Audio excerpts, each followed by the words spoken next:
Molly, police here in Linwood telling me that 6 Tesla Cybertrucks were vandalized at the local dealership here over the weekend. You are doing this to people that have already purchased the vehicle from Tesla's Cybertruck is facing bans in over 128 countries, including major markets like the UK, Germany, Japan, and Australia. Authorities in some regions have even impounded Cybertrucks, declaring them unfit for public roads. This isn't just a minor regulatory setback, it's a full-scale blockade threatening Tesla's most ambitious project yet. But why is Cybertruck banned worldwide? Is it the stainless steel exoskeleton, the weight, or something even bigger? Let's break it all down. When Tesla unveiled the Cybertruck in 2019, it was more than just an electric truck. It was a revolution. Its bulletproof exoskeleton, futuristic angular design, and off-road capabilities set it apart. Within days, it amassed over 250,000 pre-orders. By 2023, that number had exceeded 1.9 million. With rivals like Ford and Rivian competing in the electric truck space, Tesla's radical design was a game-changer. One of its standout features was its ultra-hard stainless steel body, originally developed for SpaceX rockets. Marketed as nearly indestructible, this exoskeleton was supposed to make the truck a durable, long-lasting vehicle.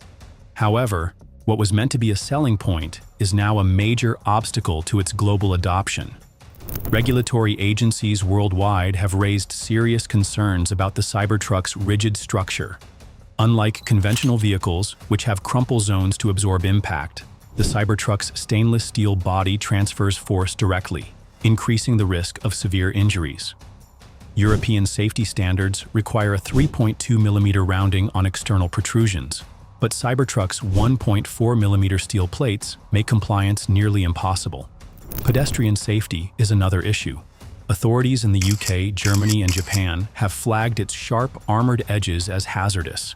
In a collision, the Cybertruck lacks the necessary give to minimize pedestrian injuries, making it incompatible with many countries' road safety regulations. Weighing over 3,500 kilograms, a fully loaded Cybertruck exceeds 4 metric tons, placing it in the same category as ambulances and motorhomes. This classification means drivers in several countries need a special license to operate it, further complicating its market entry. In nations like Germany and Japan, vehicles must have rounded edges to minimize injury risks in pedestrian accidents. The Cybertruck's angular, rigid exterior does not meet these requirements, adding to its list of regulatory challenges. The UK has taken perhaps the most aggressive approach, impounding at least one Cybertruck and officially declaring it unfit for public roads. Other European nations are contemplating similar actions, while Japan is drafting legislation to keep the Cybertruck out permanently. Australia, too, has raised serious concerns over its size and safety, making approval unlikely. This presents a nightmare scenario for Cybertruck owners who may not be able to legally drive their expensive new vehicles. Tesla now faces a daunting challenge. Either adapt the Cybertruck for international markets or risk losing billions in potential revenue. Tesla is now at a critical juncture. It has 3 possible paths forward. One option is to redesign the Cybertruck to meet global safety regulations. This would involve adding crumple zones, adjusting the body's hardness, and implementing softer bumpers. However, this process could take years and delay international expansion. Another option is to launch legal battles against regulators, arguing that existing safety standards are outdated and do not accommodate modern electric vehicle technology. While this could set a precedent for future EVs, legal battles are expensive, time-consuming, and uncertain.